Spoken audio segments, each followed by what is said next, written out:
भले ही बांकीपुर से चुनाव जीते हैं, लेकिन आप बात बिहार की करते हैं।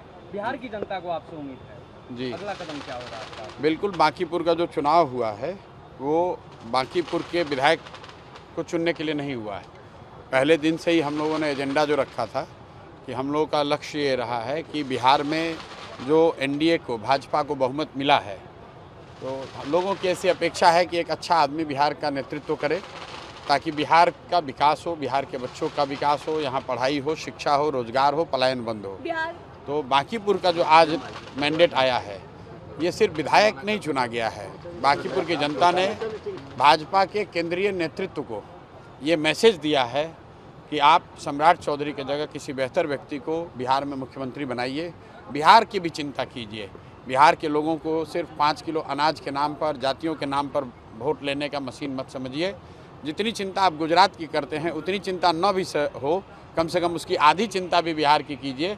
हम लोग भी वोट देते हैं, हम लोग के बच्चे बाहर जाकर 10-15 हज़ार रुपये में मजदूरी करें, ये उचित नहीं है। तो अगर मोदी जी को चिंता गुजरात की है, वहाँ से 25 एमपी जाते हैं, बिहार से 40 एमपी जिता कर जाता है। हम लोगों का भी हक है, हम लोग के बच्चों का भी हक है कि यहाँ पर फैक्ट्रियाँ लगें, यहाँ पर रोज़गार हो, ताकि हम लोग के बच्चों को ट्रेन में, बस में जानवर की तरह बैठकर बाहर मजदूरी करने न जाना पड़े। और ये संदेश बांकीपुर की जनता ने बिल्कुल स्पष्ट शब्दों में भाजपा के केंद्रीय नेतृत्व को दिया है।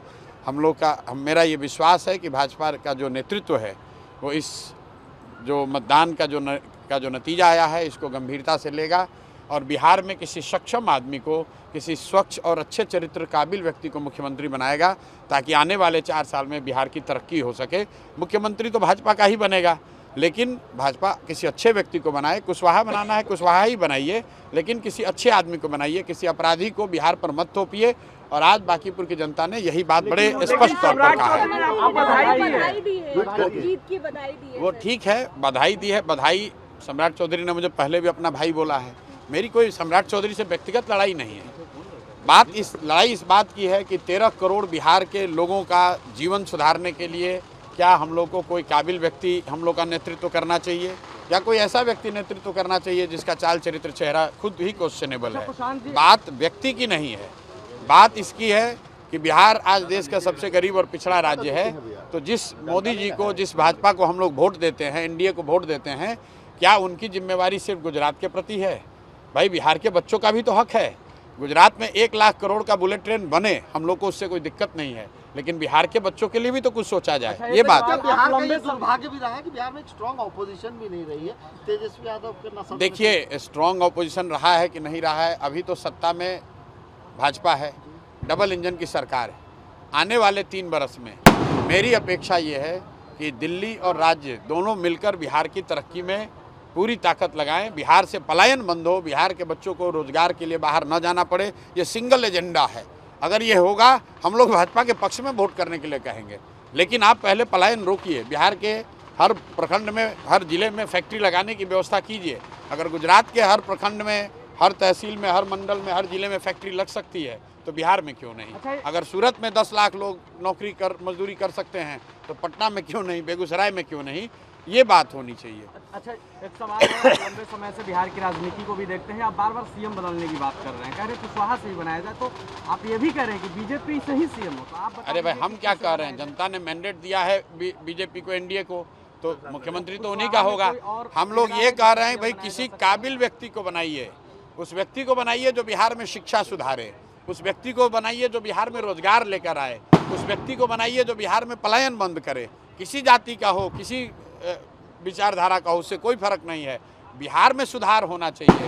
हमारे विधायक बनने से बिहार में सुधार नहीं होगा।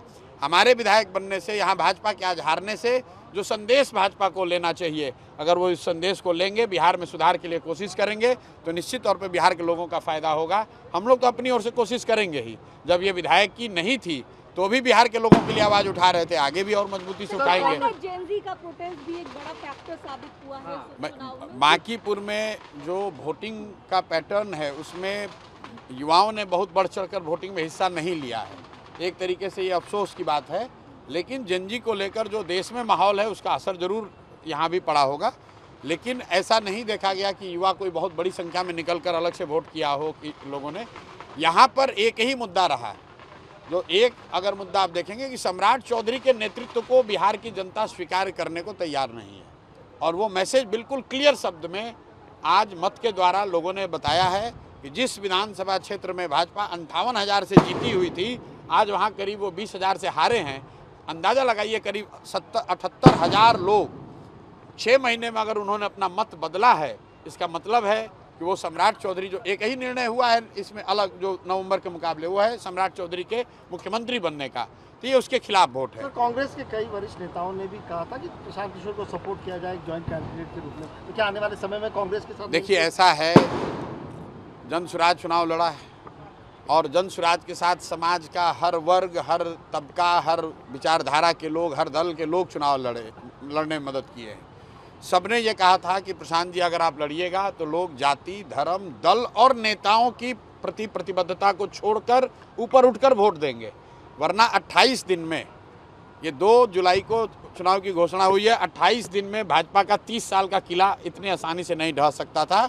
ये दिखाता है कि हर वर्ग के लोगों ने, चाहे वो किसी भी जाति के हों, किसी धर्म के हों, किसी दल के हों, किसी नेता को मानते हों, सब ने इस बात पर एकजुट होकर वोट दिया है कि नहीं, बिहार में नेतृत्व बेहतर व्यक्ति के हाथ में होना चाहिए, बिहार में भी शिक्षा रोजगार की बात होनी चाहिए। सिर्फ अपराध, अपराधी, इनकाउंटर, हाफ इनकाउंटर, मार पीट ये करने से हम लोग के बच्चों का भविष्य अच्छा नहीं होगा। लोगों ने इस पर बहुत जमकर वोट किया है। वोटिंग परसेंटेज भले कम रहा हो, लेकिन 50%, करीब 50% लोगों ने हमको मत दिया है। तो मेरा ऐसा मानना है कि जो बात हमने कही, हमने नाली गली की बात नहीं कही है, हमने सीधे 3 ही बात कही थी कि सम्राट चौधरी को हटाकर किसी बेहतर व्यक्ति को मुख्यमंत्री बनाना है तो प्रशांत किशोर को वोट दीजिए। अगर भाजपा के राजनीतिक अहंकार पर अंकुश लगाना है तो प्रशांत किशोर को वोट दीजिए। और बिहार में जितने चुने हुए जनप्रतिनिधि हैं, विधायक, सांसद, सबके मन में ये डर पैदा करना है कि अगर वो काम नहीं करेंगे तो चुनाव हार भी सकते हैं, तो प्रशांत किशोर को वोट दीजिए। मैंने इसी 3 बात पर चुनाव वोट मांगा है, लोगों ने वोट दिया है। तो मेरा ऐसा मानना है कि भाजपा के लोग इन तीनों मुद्दों को एड्रेस करेंगे।